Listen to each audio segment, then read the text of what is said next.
Hello नमस्कार, my name is DK. और अब से पहले हमने लगभग 14 पार्ट हिस्ट्री के बना दिए हैं और आज की जो क्लास है वो ट्रेडिशनल नहीं है, फैक्चुअल क्लास है। इसमें हम मगध में जितने भी राजवंश हुए हैं उनसे संबंधित जो डिटेल हो सकती है या जो फैक्ट हो सकते हैं उन पर चर्चा करेंगे। तो देखिए, सबसे पहले हम जब मगध की बात करते हैं तो मगध में सबसे पहले यदि कोई व्यक्ति हमें दिखाई देता है तो वह है ब्रह्मदत्त है। तो हम कह सकते हैं कि मगध की स्थापना करने वाला व्यक्ति ब्रह्मदत्त है और इस व्यक्ति ने अपनी राजधानी गिरिब्रज बनाई थी, आज का राजगृह है। आगे चलकर इसी को राजगृह कहेंगे। इसी व्यक्ति ने बनाई थी अपनी राजधानी गिरिब्रज और इसका पुत्र था जरासंध। लेकिन यह लंबे समय तक इस राजधानी को अपने कंट्रोल में नहीं रख पाता, मगध को अपने कंट्रोल में नहीं रख पाता। इसके बाद एक व्यक्ति, अगर हिस्ट्री में हम देखते हैं तो बिंदुसार का जिक्र मिलता है और बिंदुसार ने ब्रह्मदत्त को हराकर अपने राज्य में, अच्छा दोनों में अंतर है, ये ब्रह्मदत्त है और ये ब्रह्मदत्त है, तो बिंदुसार ने ब्रह्मदत्त को हराकर उसका राज्य अंग में मिला लिया, ये देखने को मिलता है। ये थोड़ा पेचीदा है क्योंकि ऐसे कोई साहित्यिक स्रोत उपलब्ध नहीं है जहां से प्रमाणिक रूप से बताया जा सके कि मतलब ये जो संस्थापक हैं ये लोग किस तरीके से इन्होंने राज किया था। फिर भी जितना हिस्ट्री में या जितना लूसेंट में बताया जाता है उतना ही मैं इस क्लास में बताऊंगा, ज़्यादा विस्तार से जाने का प्रयास नहीं करूंगा क्योंकि यहाँ से प्रमाणिक चीज़ें मिलना बहुत थोड़ी मुश्किल है। बिंबुसार ने भी अपनी राजधानी जो है राजगृह को ही बनाया था, तो इसकी राजधानी भी राजगृह ही है। फिर जब हम आगे चल के बात करेंगे, यही व्यक्ति है बिंबुसार जिसने एक राजवैद्य है जिसका नाम है जीवक को महात्मा बुद्ध की सेवा में भेजा था। ये डायरेक्ट प्रश्न आता है कि वह कौन राजवैद्य है जिसको महात्मा बुद्ध की सेवा में बिंबुसार ने भेजा था, तो वह कौन है? जीवक। हमें ये याद रखना होता है, ये फैक्ट है। फिर इसका जो पुत्र है उसका नाम है अजातशत्रु, उसी को कुणिक भी कहते हैं लोग। और कुणिक अपने पिता की हत्या करके गद्दी पर बैठता है। इसका मतलब अजातशत्रु अपने पिता बिंबुसार की हत्या करके गद्दी पर बैठता है 492 ईस्वी में। और मगध की गद्दी अब किसके कंट्रोल में है? तो अजातशत्रु के कंट्रोल में है। फिर आगे चल के अगर हम बात करें अजातशत्रु की, तो अजातशत्रु एक योद्धा, हिस्ट्री इसको बताती है क्योंकि बहुत सारे युद्ध यह जीतता है। और इसकी जो पत्नी है, पत्नी का नाम वजीरा है और जो कौशल नरेश प्रसेनजित की पुत्री थी। इसकी पत्नी का नाम वजीरा है, कौशल नरेश प्रसेनजित की पुत्री। फिर इसके बाद इतिहास अपने आप को फिर दोहराता है। जिस तरह अजातशत्रु अपने पिता बिंबुसार की हत्या करके गद्दी पर बैठता है, इसी तरह अजातशत्रु का पुत्र होता है उदयन। उदयन जो है अपने पिता की गद्दी छीन लेता है, उनको मारने के बाद, अपने पिता को मारने के बाद गद्दी पर बैठता है। और सन है 461 ईसा पूर्व, 461 ईसा पूर्व में मगध की गद्दी पर बैठा है उदयन। अच्छा, ये जो व्यक्ति है उदयन जैन धर्म का अनुयायी था, बौद्ध धर्म का अनुयायी नहीं था। ये भी प्रश्न आता है, उदयन किस धर्म को मानता था? तो वो जैन धर्म को मानता है और जैन धर्म इसको पितृभक्त कहता है। मतलब जैन धर्म के अनुसार ही है, पितृ का अपने पिता की भक्ति करता था, ना कि उसकी हत्या की है। तो जैन धर्म का ये मानना है, लेकिन बौद्ध धर्म के अनुसार इसने अपने पिता की हत्या की है। क्या हुआ था हमें जानने की जरूरत नहीं है क्योंकि हम एग्जाम की तैयारी कर रहे हैं, हिस्ट्री का विशेषज्ञ हमको नहीं बनना। यहाँ से सवाल बहुत कम आते हैं, बस हमें एक आइडिया होना चाहिए। उदयन का जो पुत्र है उसका नाम है नागदशक और इसी का मंत्री नागदशक, जिसका नाम है शिशुनाग, इसे गद्दी से हटा देता है। और शिशुनाग ही आगे चल के नाग वंश की स्थापना करता है या शिशुनाग वंश की स्थापना करता है। और यह स्थापना कब होगी? 412 ईसा पूर्व में शिशुनाग इस गद्दी पर बैठ जाता है और यह अपनी राजधानी बनाता है वैशाली। फिर इसके बाद शिशुनाग का जो आगे चल के आपको राजा देखने को मिलेगा वो होगा कालाशोक और वह अपनी राजधानी पाटलिपुत्र को बनाएगा। फिर इसी का जो शिशुनाग वंश का अंतिम शासक, अच्छा आपको प्रथम और अंतिम दोनों याद होने चाहिए। तो अंतिम शासक शिशुनाग वंश का नंदीवर्धन होता है। इसी के बाद जो आपको पावरफुल व्यक्ति मगध की गद्दी पर आपको दिखाई देगा तो वह होगा नंद वंश का शासक महापद्मानंद। बस ध्यान रखना है, महा केवल इसके नाम में ही नहीं है, इसके पास एक बड़ी सेना थी और यही मगध को शक्तिशाली राज्य भी बनाता है। नंद वंश की स्थापना भी व्यक्ति यही करता है, महापद्मानंद। और आप हिस्ट्री में देखोगे इसी का पुत्र होता है धनानंद। तो महापद्मानंद का पुत्र होगा धनानंद और वह सिकंदर के समकालीन है, क्योंकि ऐसा कहा जाता है बहुत सारी कहानियों में भी, जब सिकंदर पोरस के साथ युद्ध कर रहा था तो वह धनानंद की सहायता लेता है और धनानंद उसकी सहायता करने को शायद राजी भी हो जाता है। और यह भी कहा जाता है हिस्ट्री में कि धनानंद उसकी सहायता करता है सिकंदर की, जिसकी वजह से पोरस हार जाता है। तो ऐसा हिस्ट्री में मैंने कई जगह देखा है और कहानियों में भी मतलब बताया जाता है, लेकिन फिर भी धनानंद को सिकंदर के समकालीन माना जाता है, जो महापद्मानंद का पुत्र है। धनानंद के बाद इसी को, अच्छा क्योंकि मैंने बहुत सारी क्लास ले ली है, इससे पहले 13 से 14 क्लास शायद होगी, उसमें धनानंद के बारे में जिक्र आया था कि कौटिल्य एक आचार्य हैं और इनकी सभा में जाते हैं और इनकी सभा में कौटिल्य का अपमान होता है और कौटिल्य वहीं पे शपथ लेता है कि मैं नंद वंश का विनाश कर दूंगा, मैं नंद वंश को उसके राज्य से अलग, मतलब उसके राज्य को, मतलब उसके राज्य से उसे छीन के किसी योग्य व्यक्ति को गद्दी पर बैठाऊंगा, और ऐसा करता भी है। तो चाणक्य एक व्यक्ति को मिलता है जिसका नाम है चंद्रगुप्त। चंद्रगुप्त मौर्य से मिलने के बाद धनानंद को मगध की गद्दी से हटा के इसकी मृत्यु, मतलब ये मर जाता है यहाँ पे धनानंद, और गद्दी पर बैठता है चंद्रगुप्त मौर्य। अच्छा, चंद्रगुप्त मौर्य के व्यक्तिगत इतिहास की जब हम बात करते हैं तो इसका जन्म 445 ईसा पूर्व में माना जाता है। चंद्रगुप्त मौर्य कौन था, किस वंश से आता था, इसको लेकर हिस्ट्री में बहुत विवाद है, और जहां विवाद होता है मैं वहां बातें करने से बचता हूं, क्योंकि मेरे को पढ़ाना ज़्यादा है, विवाद में नहीं घुसना है। तो मैं बता दूं, चंद्रगुप्त मौर्य चाणक्य की सहायता से मगध की गद्दी पर बैठता है 345 ईसा पूर्व में। फिर ये अपना प्रधानमंत्री बनाता है चाणक्य को, और यही वह व्यक्ति है जो लिखता है अर्थशास्त्र। और अर्थशास्त्र में देखो, मैंने पहले भी बताया था कि अर्थशास्त्र एक अर्थशास्त्र की पुस्तक न होकर एक राजनीतिक पुस्तक है, और इसमें यह कहा गया है कि एक राज्य के संचालन हेतु किन किन आवश्यक तत्वों की आवश्यकता होती है, उस पर बहुत अच्छे से प्रकाश डाला गया है। आपने वो वीडियो नहीं देखी है तो आप जाके उसको देख सकते हैं।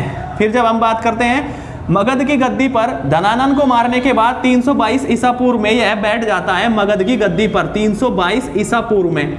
फिर अच्छा, एक कमाल की बात और है, यह जैन धर्म का अनुयायी है और भद्रबाहु इसके धार्मिक गुरु हैं। फिर मैंने अपनी ही क्लास में बताया है कि कैसे 12 वर्षों का अकाल पड़ने से जैन मुनि भद्रबाहु के नेतृत्व में एक शाखा मगध से दक्षिण चली जाती है। उसके साथ ही चंद्रगुप्त मौर्य भी चले जाते हैं भद्रबाहु के साथ, और श्रावण बेलगोला कर्नाटक में 298 ईसा पूर्व में इनकी मृत्यु हो जाती है। भद्रबाहु के नेतृत्व में जब वह शाखा मगध आती है तो वह देखती है जो शाखा मगध में रह रही थी उनको श्वेत वस्त्र धारण किए हुए, तो जो श्वेत वस्त्र धारण करते हैं वे श्वेतांबर कहलाए, और जो धारा दक्षिण भारत में चली गई थी वह भद्रबाहु के नेतृत्व वाली वह दिगंबर कहलाई। तो ये मैं बता चुका हूँ। फिर 2 लड़ाइयाँ ये बेहतरीन लड़ता है इतिहास में। एक तो धनानंद को गद्दी से हटाकर खुद मगध की गद्दी पर बैठता है, लेकिन अब जैसे सेल्यूकस निकेटस है तो यह सेनापति था सिकंदर का। सिकंदर जब पोरस से युद्ध करने के बाद यहाँ से चला जाता है तो उसी का सेनापति सेल्यूकस निकेटस दोबारा से तैयारी करने के बाद भारत पर हमला करता है, लेकिन अब 305 ईसा पूर्व हो चुका है और इस दौरान गद्दी पर बैठा है चंद्रगुप्त मौर्य। और चंद्रगुप्त मौर्य का प्रधानमंत्री कौन है? चाणक्य है, और चाणक्य एक गुणी व्यक्ति है। अब सेल्यूकस इतनी आसानी से जीत नहीं पाएगा, और होता यही है जो तय था। तो सेल्यूकस निकेटस हार जाता है, और संधि के स्वरूप सेल्यूकस निकेटस को मौर्य बहुत सारे हाथी देता है, और अपनी बहन कार्नेलिया की शादी, इसी को हेलेना भी कहते हैं, तो हेलेना से शादी करता है। और सेल्यूकस निकेटस का ही राजदूत है मेगास्थनीज, जो यहाँ पे इंडिका लिखता है, जो भारत में मौर्य काल की जानकारी का महत्वपूर्ण स्रोत माना जाता है, इंडिका। फिर इसी का पुत्र है सेल्यूकस निकेटस का पुत्र बिंदुसार। ये स्टोरी बता चुका हूँ कि चंद्रगुप्त मौर्य को कहीं कोई जहर ना दे दे, इसलिए चाणक्य को हमेशा खतरा बना रहता था। इसलिए एक कॉन्सेप्ट आता है विष कन्या का, बचपन से ही थोड़ा थोड़ा उसको जहर दो तो विष के प्रति मतलब एंटीबॉडी डेवलप कर लेता है शरीर। तो चंद्रगुप्त मौर्य को बहुत थोड़ी मात्रा में, बहुत सीमित मात्रा में उसके भोजन में जहर देता था चाणक्य, लेकिन गलती से उसकी रानी एक दिन उस विष मिले भोजन को चख लेती है या खा लेती हैं। वो गर्भ से होती हैं तो अंततः वे मरने वाली होती हैं। तो फिर ये होता है कि अब क्या हो, तो पेट में जो होते हैं वो गर्भवती होती हैं, पेट में होते हैं एक बच्चा जिसका नाम आगे चल के बिंदुसार होगा। तो कहते हैं चाणक्य ऑपरेशन करके, मतलब चीर फाड़ करके पेट से बाहर निकालता है बिंदुसार को, लेकिन विष का प्रभाव उसके माथे पर होता है और इस वजह से इसके माथे पर एक बिंदु है, इसका नाम बिंदुसार पड़ता है। और 298 ईसा पूर्व है गद्दी पर बैठता है और इसी को इतिहास शत्रु विनाशक या अमित घात कहता है। आजीवक संप्रदाय का ये अनुयायी था। देखो, अगर आपने मेरी पीछे की क्लास देखी है तो आजीवक संप्रदाय के बारे में ये कहा जाता है कि कहीं ना कहीं आजीवक संप्रदाय से ही उस वक्त जो मतलब हमारे महावीर स्वामी हैं बहुत ज़्यादा प्रेरित थे, क्योंकि आजीवक संप्रदाय घोर तपस्या पर बल देते हैं। घोर तपस्या का मतलब है कठिन साधना पर बल देते हैं, बहुत ज़्यादा कठिन साधना। और कहीं ना कहीं मतलब ये माना जाता है कि इसी आजीवक संप्रदाय का प्रभाव महावीर स्वामी पर देखने को मिलता है, जिसकी वजह से वे तपस्या भी बहुत घोर तरीके की करते हैं। आजीवक संप्रदाय के जो संस्थापक थे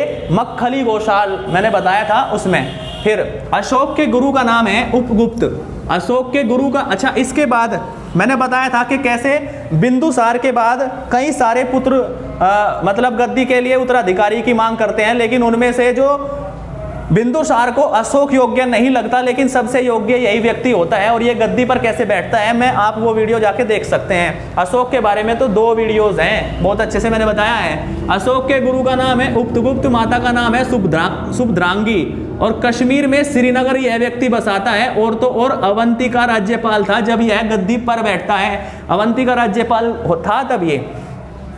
261 ईसा पूर्व में कलिंग के युद्ध में जो, अच्छा कलिंग उस वक्त जो है ना तोसल क्षेत्र था, तोसल का जो राजा था खारवेल, उसको हराकर गद्दी पर यह व्यक्ति बैठ जाता है 261 ईसा पूर्व में। इसकी पत्नी का नाम है असंधिमित्रा एवं कारुवाकी और अंतिम शासक है ब्रह्मदत्त, अंतिम शासक ब्रह्मदत्त। पुष्यमित्र सुंग की स्थापना। अच्छा, इसके बाद क्या है, यहाँ पे मौर्य जो डायनेस्टी है वो समाप्त हो जाती है, अंतिम शासक बृहद्रथ। और देखो धीरे धीरे इसमें जो शक्तिशाली राजा आपको देखने को मिलेंगे अशोक, अशोक के बाद इसके उत्तराधिकारी, इनके उत्तराधिकारी इतने सक्षम नहीं थे या इतने बहादुर नहीं थे कि वे इतने बड़े राज्य को कंट्रोल कर पाए, तो बिखर जाता है राज्य। अंततः लास्ट में जो ब्रह्मदत्त था 10वां शासक मौर्य साम्राज्य का, उसी का सेनापति पुष्यमित्र सुंग वंश की स्थापना करता है। फाइनली यहाँ पर एंड हो जाता है मौर्य साम्राज्य का और सुंग वंश की स्थापना होती है। और यह अपनी राजधानी विदिशा को बनाता है, यह ब्राह्मण होता है और इसी दौरान मनुस्मृति की रचना भी होती है। और यहीं पर इसी काल में जब हम पढ़ेंगे,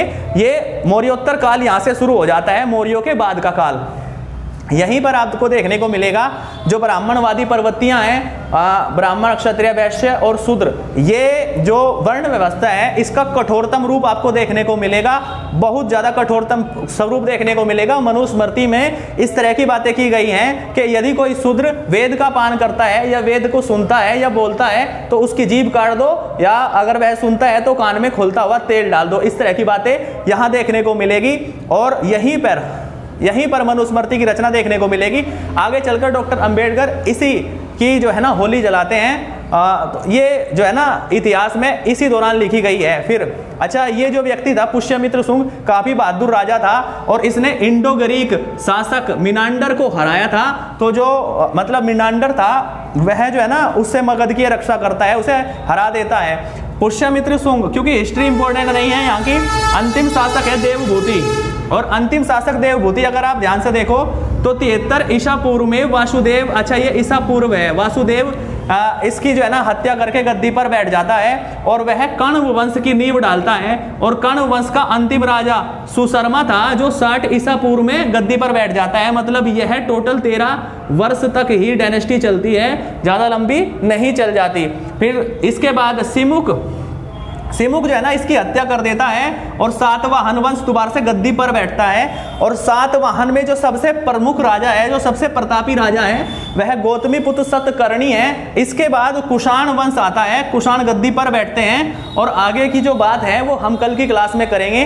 तो मतलब मौर्योत्तर काल का समाज किस तरह का था, धार्मिक स्थितियां क्या थी, प्रशासनिक स्थितियां क्या थी, हम ये सब पढ़ेंगे कल की क्लास में। तो कल की जो क्लास होगी मौर्योत्तर क्लास होगी, फिर इसके बाद गुप्त काल और फिर इसके बाद गुप्तोत्तर क्लास। अगर आप मेरी वीडियो पर नए हैं और मेरा काम आपको अच्छा लगता है तो आप मेरे चैनल को सब्सक्राइब कर दीजिए और bye bye. Thank you very much.